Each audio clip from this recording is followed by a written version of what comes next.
In the 600th year of Noah's life, on the 17th day of the second month, on that day all the springs of the great deep burst forth, and the floodgates of the heavens were opened. And rain fell on the earth 40 days and 40 nights. On that very day Noah and his sons, Shem, Ham, and Japheth, together with his wife, and the wives of his 3 sons, entered the ark. They had with them every wild animal according to its kind, all livestock according to their kinds, every creature that moves along the ground according to its kind, and every bird according to its kind, everything with wings. Pairs of all creatures that have the breath of life in them came to Noah and entered the ark. The animals going in were male and female, of every living thing, as God had commanded Noah. Then the Lord shut him in. For 40 days the flood kept coming on the earth, and as the waters increased, they lifted the ark high above the earth. The waters rose and increased greatly on the earth, and the ark floated on the surface of the water. They rose greatly on the earth, and all the high mountains under the entire heavens were covered. The waters rose and covered the mountains to a depth of more than 15 cubits. Every living thing that moved on the earth perished. Birds, livestock, wild animals, all the creatures that swarm over the earth, and the entire human race. Everything on dry land that had the breath of life in its nostrils died. Every living thing on the face of the earth was wiped out. Human beings and animals and the creatures that move along the ground and the birds were wiped from the earth. Only Noah was left, and those with him in the ark. The waters flooded the earth for 150 days. But God remembered Noah and all the wild animals and the livestock that were with him in the ark. And he sent a wind over the earth, and the waters receded. Now the springs of the deep and the floodgates of the heavens had been closed, and the rain had stopped falling from the sky. The water receded steadily from the earth. At the end of the 150 days, the water had gone down, and on the 17th day of the 7th month, the ark came to rest on the mountains of Ararat. The waters continued to recede until the 10th month, and on the first day of the 10th month, the tops of the mountains became visible.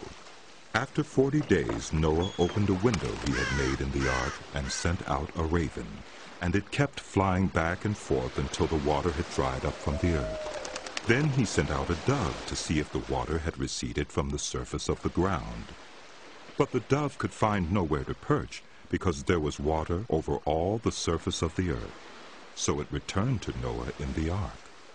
He reached out his hand and took the dove and brought it back to himself in the ark. He waited 7 more days and again sent out the dove from the ark. When the dove returned to him in the evening, there in its beak was a freshly plucked olive leaf. Then Noah knew that the water had receded from the earth.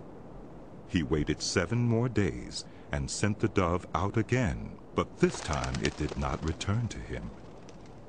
By the first day of the 1st month of Noah's 601st year, the water had dried up from the earth. Noah then removed the covering from the ark and saw that the surface of the ground was dry.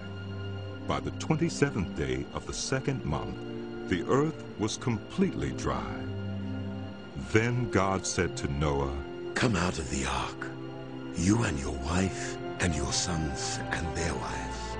Bring out every kind of living creature that is with you, the birds, the animals, and all the creatures that move along the ground, so they can multiply on the earth and be fruitful and increase in number on it." So Noah came out, together with his sons and his wife and his sons' wives, all the animals and all the creatures that move along the ground, and all the birds, everything that moves on the earth, came out of the ark, one kind after another.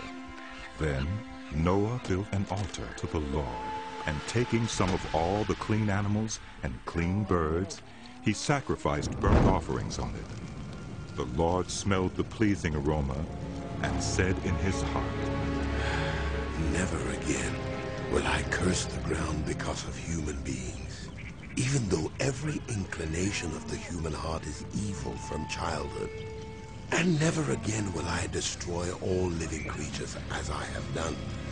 As long as the earth endures, seed time and harvest, cold and heat, summer and winter, day and night will never cease.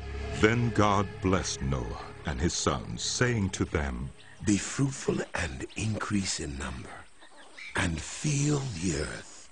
The fear and dread of you will fall on all the beasts of the earth and all the birds in the sky, on every creature that moves along the ground, and on all the fish in the sea. They are given into your hands. Everything that lives and moves will be food for you. Just as I gave you the green plants, I now give you everything. But you must not eat meat that has its lifeblood still in it. And for your lifeblood, I will surely demand an accounting.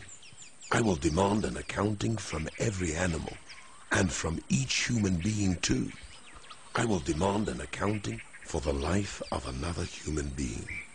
Whoever sheds human blood, by human beings shall their blood be shed. For in the image of God has God made humankind. As for you, be fruitful and increase in number, multiply on the earth and increase upon it. Then God said to Noah and to his sons with him, I now establish my covenant with you and with your descendants after you, and with every living creature that was with you, the birds, the livestock, and all the wild animals, all those that came out of the ark with you, every living creature on earth. I establish my covenant with you. Never again will all life be destroyed by the waters of a flood. Never again will there be a flood to destroy the earth.